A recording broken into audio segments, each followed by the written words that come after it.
Itinuturing na premature ng isang abogado at dating press secretary ang mga reklamong isinampa laban kay Vice President Sara Duterte.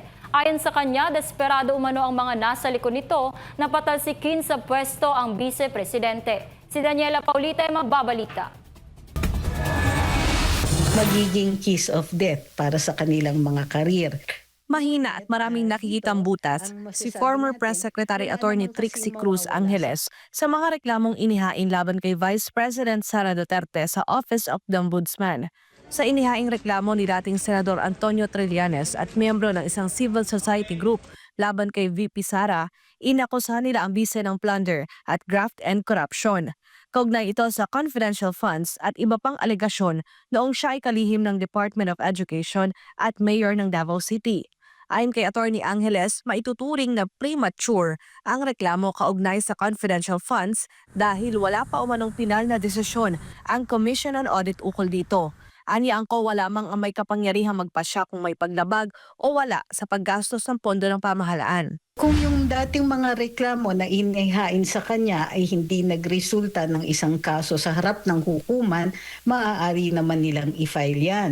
Ang problema sa kanila ay medyo premature yan. Kung ito ay ukol sa confidential funds, may pending na issue pa sa Commission on Audit. Bukod tanging Commission on Audit ang magsasabi kung ang isang paggagastos ay naaayon sa batas. Kung walang desisyon ang COA, may presumption of regularity or presumption na ito ay still nararapat.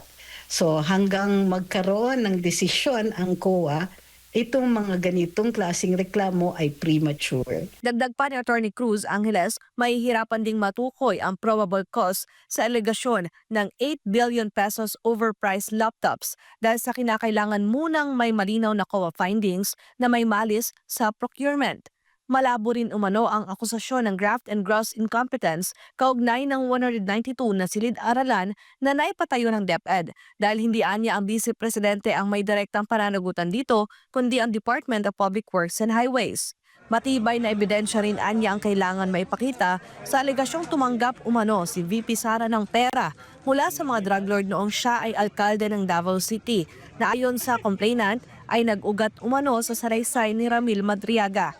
Matatandaang si Madriaga ay nagpakilalang dating aide ni VP Sara na nagsabing nag-deliver umano siya ng pera mula drug dealers at pogo operators para sa kampanya ni Inday Sara noong 2022.